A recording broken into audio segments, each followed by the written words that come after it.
So today I'm here with Sarah Chamberlain, back at Super One-Up Games in Hamilton. So let's just start with a self-introduction. I hear you're working at a couple different places, all related to video games, so if you could just tell us about that. Well, right now I'm just working at both of the One-Up Game locations. Okay. So they have one in the other end of the city and then this one too. So it's the same company, but like throughout my life I have worked at several different video game stores. Oh, okay. Yeah. Yeah, so how did you end up working here? How did you get started? Well, the owner knows my history with video games, and the other location actually, because I live closer to it, I would frequent it like weekly.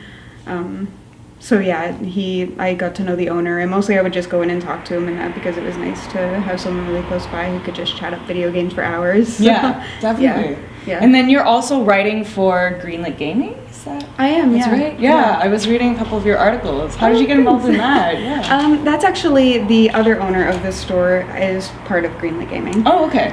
He's one of the writers as well, so I was very interested and I would read his articles and everything, and I'm really into writing as well, so they needed another person, and he recommended me and I got through, and it's so much fun. It's just recent, I've only written a few articles, but yeah, it's awesome. Do you want to tell us what Greenlit Gaming is, for those of us who've never checked it out is actually games that are on the, like, supposed to be, or being recommended to be greenlit on Steam. Okay. Like the online gaming, I'm sure, yeah, what Steam is. Yeah, it's all the games that are there. We will get them ahead of time or write reviews or previews for them, and we try to get the game like more promoted more and try to get more recognition. Okay. So yeah, there's a few websites that do it, but I think ours is doing pretty well actually, and Nice. the group of writers on there is awesome. So yeah, if it gets good recognition, then it'll be greenlit on Steam and presented to the public. All right. Yeah. Are you the only woman working at One-Up and working for Greenlit? I am, yeah, at both of them. Okay. Yeah. So how is that? Do you feel like you've had to carve out a niche, or has it been, is it kind of a non-issue? It's kind of something that I've been dealing with a lot, like being interested in this,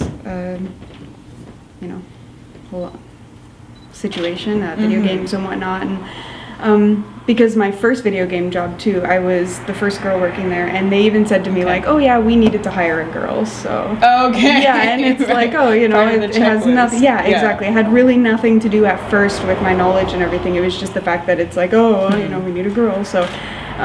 But then, I worked there for over 5 years and got promoted to manager and everything, so here it's like, I just think that they have a very small group of people working here, and it's just never really come up. But as soon as they had an opening, like the owner there was no, he just said, oh, do you want to start working with us because you're really into the video games and everything. Yeah. And Greenlit Gaming, I think that it's important to have like a girl's voice on there too. I think it appeals to other women to read it and like see it through a girl's perspective and everything, and it makes them feel a bit more comfortable as well. I was just gonna ask that if you feel like you kind of have the responsibility of representing women's perspective. Yeah, exactly. It sometimes feels like that just because I know that a girl, because I have been a female shopper at video game stores, and that sometimes it can feel a little intimidating, where if you have to ask a question, you're kind of like, they're going to judge me instantly and think that I have no idea what I'm talking about. Right. But if there's another girl behind the counter, it seems to just feel a bit more like, oh, okay, she's not going to judge me. I can ask whatever I need to. Yeah. Yeah. What's been the response from your friends and family, or if you just tell new people you meet, hey, I work at a game store, what kind of response do you usually get? It's the type of thing that I kind of wish that there was no response, but there definitely is. Like if I'm meeting someone new or getting to know people at friend's house or something, there's definitely the like, oh really, like a video game store, why are you into them instantly, like questions. It's not like if I said like, oh, I worked at a clothing store, people would be like, oh, no one would ever ask questions, like it's shocking or something. But yeah, like my family has, I grew up on video games. My parents are hardcore gamers and everything. Both? Oh, both cool. My parents. Yeah, okay. Yeah, definitely. Okay. Me and my mom would spend all day playing video games when I was younger, so they expected it. They saw it coming. Yeah. Have you ever gotten any negative responses from people? Maybe not in person. Yeah, maybe not in person, but there's definitely like, this place I feel has a much cooler atmosphere than a lot of other stores because it's more of a niche group of people who shop here and a lot of regulars. So they seem to be better with it, but at some of my past jobs, there's definitely been that, like, you know, they come in and they'll just, two people standing there and they'll talk to the man instead and just be like, and even if I'm giving them answers, they totally don't acknowledge it. It's just like, I'll say the answer and then they'll still just be staring at the guy I'm working with, and it gets frustrating sometimes. Yeah. Oh, I was gonna ask if you do a lot of online gaming, or if you do mostly... I actually am not the biggest online gamer. It comes down a lot to, like, will I be playing online enough for the price, like, you know. And, yeah, and also I have a lot of friends in my life who play video games and that too, so I kind of just like to stay like playing with circle them. People and you know, just play on the same screen, and that I seem to find that a little bit more fun, in-person interaction. But when I was like younger, when I was in high school, I definitely ventured into online, and it was a lot of fun, that's for sure. But I was poor, I didn't have a job when I was young, you know, so couldn't really afford it. If you're choosing online characters to represent yourself, what kind of characters do you usually choose? Like, do you kind of go for something similar to you, or totally different?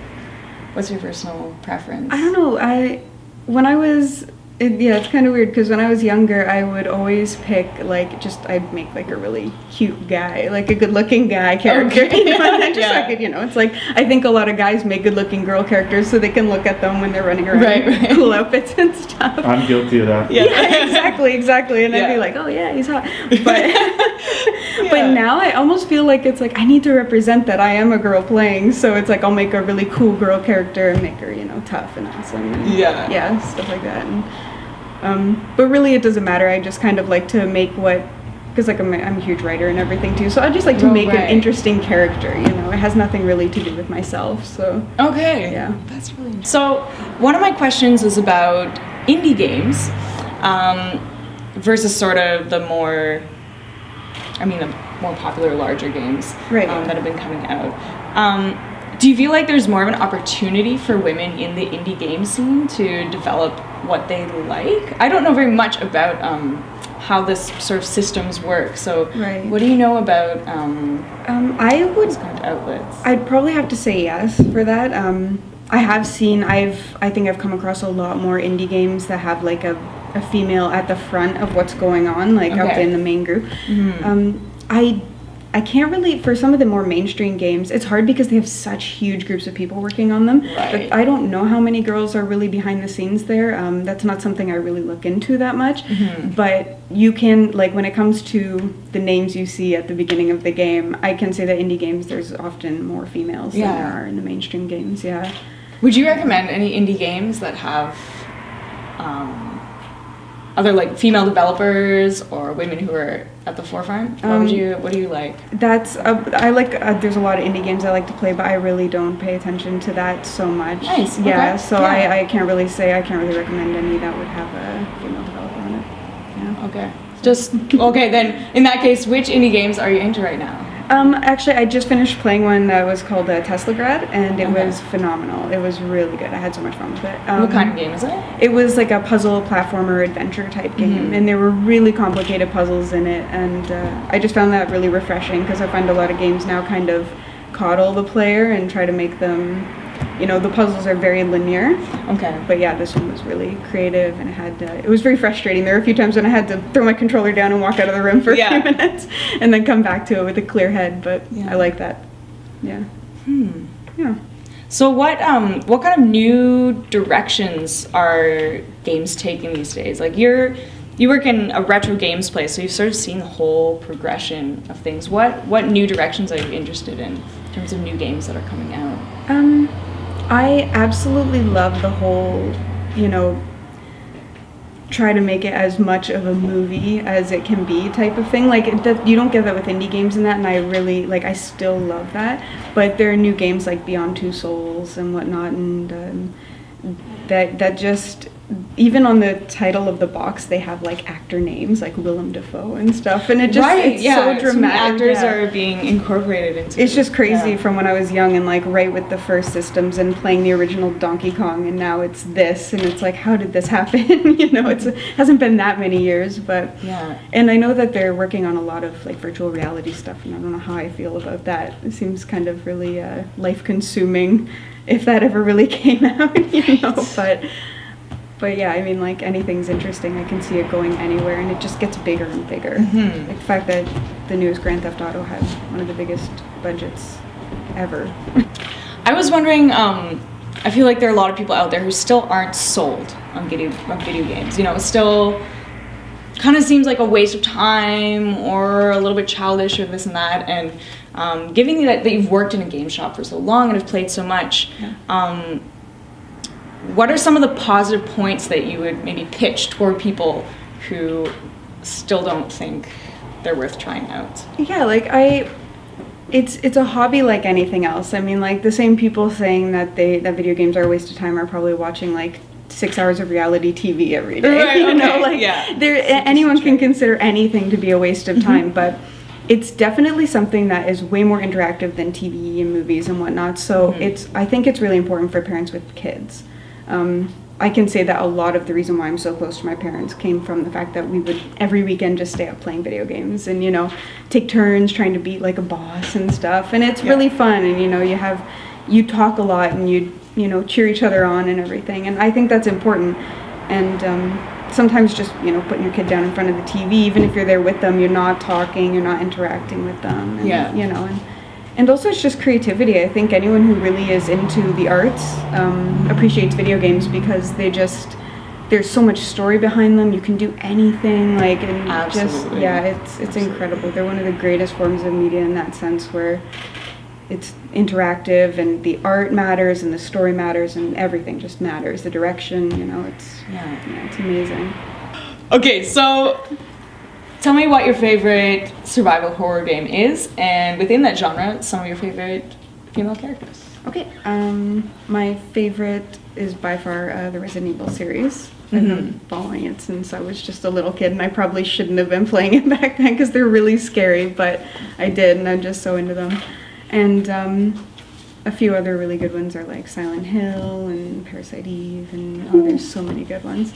And characters within, like I adore every female character in the Resident Evil series. They're so tough, and they're just so like an important factor in, I think, females in video games. I don't know if it's getting a little deeper now, but is that like they can kind of own their sexuality and just be tough and like sexy at the same time and really cool, and, you know, stand up there with the guys and no matter what they're doing in the game. And all the characters are like that. Like, you know, I'd probably have to say that Jill's my favorite in that series. My favorite video game character, female character of all time, would be Yuna from Final Fantasy X. Okay. And I haven't played. No, you haven't? You played. should. It's amazing. That's, in my opinion, the best Final Fantasy. There's a lot of people who are going to argue with that, but I love that one. And yeah, she's awesome because she's just very kind of like a gentle soul type thing, but very strong and does what she needs to do and everything. And I've always kind of aspired to be that way. So. Is there anything else that you'd like to talk about?